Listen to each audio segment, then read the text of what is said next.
A PL que não passou, né? 2630. 2630, sua opinião sobre ela, Sim. né? Eu acho o seguinte, né? Eu sou muito cautelosa para falar de criação legislativa, né? Eu acho que o Brasil já tem muita lei. Eu acho que o que falta para nós é um pouco de eficácia das leis, né? A gente precisa tomar cuidado para ficar criando leis e leis e leis, e daí as leis não funcionam e a gente fica com esse gosto de impunidade, né? Que as coisas não funcionam. Acho que a única questão é que nós não temos ainda uma responsabilização efetiva das big techs, né? O Marco Civil da internet, ele só permite a responsabilização se as empresas deixam de cumprir com uma decisão judicial que manda com que elas retirem um conteúdo criminoso, um conteúdo que foi considerado nocivo. Então, só a partir daí elas passam a responder. E eu acho que uma responsabilidade solidária diante de algumas situações mais nocivas, mais criminosas, como, por exemplo, no ano passado, né, no ano de 2022, o TikTok respondeu nos Estados Unidos por 7 processos envolvendo morte de crianças ligadas a desafios perigosos. O da baleia azul? O da baleia azul é mais antigo que o TikTok, sim, né? Por exemplo, o desafio do apagão, em que a criança prende a respiração para dar um barato, né? Porque prender a respiração deixa meio zonzo, né? Então, esse é por exemplo, tá? Um dos desafios. Mas tem vários, né? Esse é aí depois teve um desafio em que as crianças raspavam corretivo e aspiravam para fingir que estavam cheirando cocaína. Aí teve outro que elas fumavam cotonete, punham fogo na pontinha do cotonete e aspiravam a fumaça do algodão e do plástico. Isso. Aí teve outro que vocês encontram centenas de vídeos, porque ainda está no ar, em que elas colocaram... nós tivemos 2 mortes agora em janeiro. Elas equilibram uma moeda na parede até a moeda chegar no carregador do celular. E aí, quando chega no carregador do celular, dá um mini curto. E daí dá uma explosãozinha. Só que, nesse caso desses 2 meninos, um de 15 e um de 16, deu um curto de verdade e eles morreram eletrocutados. O carregador um pouco fora um pouquinho fora, da tomada, isso. Vamos ver até onde você até chega. Onde vai. Isso. Meu Deus. E dá pra identificar a origem disso aí? Quem começou? Então. Absurdo. Isso. Então, todos esses vídeos, né, que, claro, colocam crianças... Aí teve outro que morreu um menino em Belo Horizonte. Aqui no Brasil morreu um menino em Belo Horizonte, mas também causou outras mortes. Do desodorante. Para a criança aspirar desodorante e ver até quando ela aguenta. Né? A criança morreu asfixiada. O irmão, um menino de 10 anos. O irmão encontrou a criança morta no quarto. Mas da onde que parte essas ordens? De alguns TikTokers, né? Eles propõem para as crianças. Nós temos um YouTuber super famoso, né? Super famoso, com 16 milhões de seguidores, que ele já arrancou um dente. Vocês sabem de quem eu tô falando, Sei. né? Ele arrancou um dente com um alicate ao vivo e online. Ele foi num posto de gasolina e tomou um copo de gasolina. Ele pôs fogo no corpo, ao vivo. Ele foi na Cracolândia. Ele propôs um desafio que era para as pessoas, né? Abrir um clipe e enfiar na tomada para ver qual era a intensidade do choque. E aí, no caso desse youtuber, o que... Então, ele foi acionado uma vez pelo Ministério Público, mas não conseguiu se provar um nexo de causalidade entre um vídeo e um dano efetivo. Ele foi inocentado. E aí... Mas é assim, chegou a ter denúncia? Ou teve. Para ir para o Ministério Público tem a denúncia. Isso, mas não foi teve julgado, o processo, não foi... isso. Não foi adiante. E aí no ele caso, continua, você acha que deveria ter uma responsabilidade da plataforma nesse caso? Isso, eu acho. Eu acho que a plataforma deveria, pelo menos, ter um pouco de medo de manter essas coisas. Responder, por exemplo, solidariamente, se houvesse dano, porque a plataforma, e vocês sabem bem disso, as plataformas lucram com esses vídeos. Sim. Muito. Então, se elas têm os benefícios, por que não ter, então, as responsabilidades? Né? É porque a plataforma já tem algumas diretrizes, né? Acho que tem vídeo que perde a monetização, tem vídeo que toma strike. Eu não sei se... Mas como esses vídeos acabam tendo muita visualização e tem likes, eles nem sempre são derrubados, né? É que tem umas paradas, mano, que o algoritmo também ninguém entende. Isso. Não são claros, né? Ninguém entende. Porque você vai olhar, tem um cara que fez uma coisa bem semelhante, às vezes, sei lá, uma mulher com pouca roupa. Isso. O dela cai automaticamente. Tem outra que tá com muito menos roupa e ela tá lá. Sim. Sabe? Tá mostrando os negócios lá. Isso. O algoritmo é o mesmo. Sim. Vamos entender que é uma máquina? Por que um cai e o outro não? Não dá pra entender. Então, não é claro, como é que você classifica isso? Né? Não dá Eu acho que essa parada começou lá atrás, assim, no Jackass. Você lembra do Jackass? Sim. Que os caras, né, fazer coisa mais louca possível. Pular num cactus. Isso.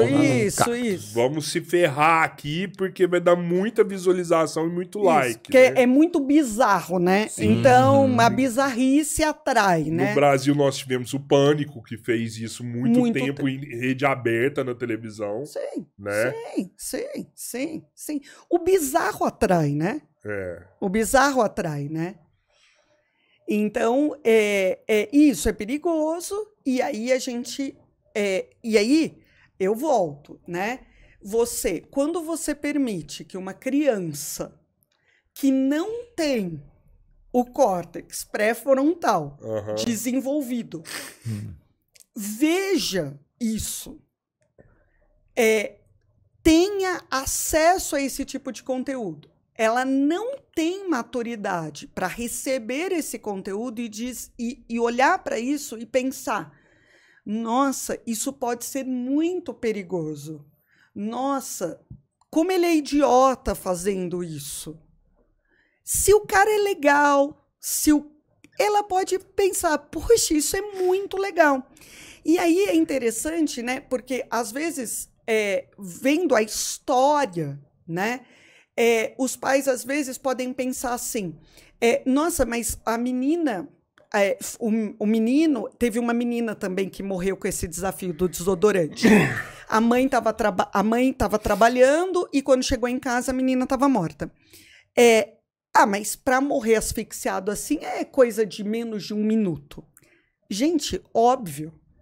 O problema não é o momento que a menina morreu. A gente não fica com os nossos filhos 7 dias da semana, 24 horas por dia. Óbvio que não. A gente trabalha, faz outras coisas, tal. A grande questão é, por que essa menina estava tendo acesso a esse conteúdo?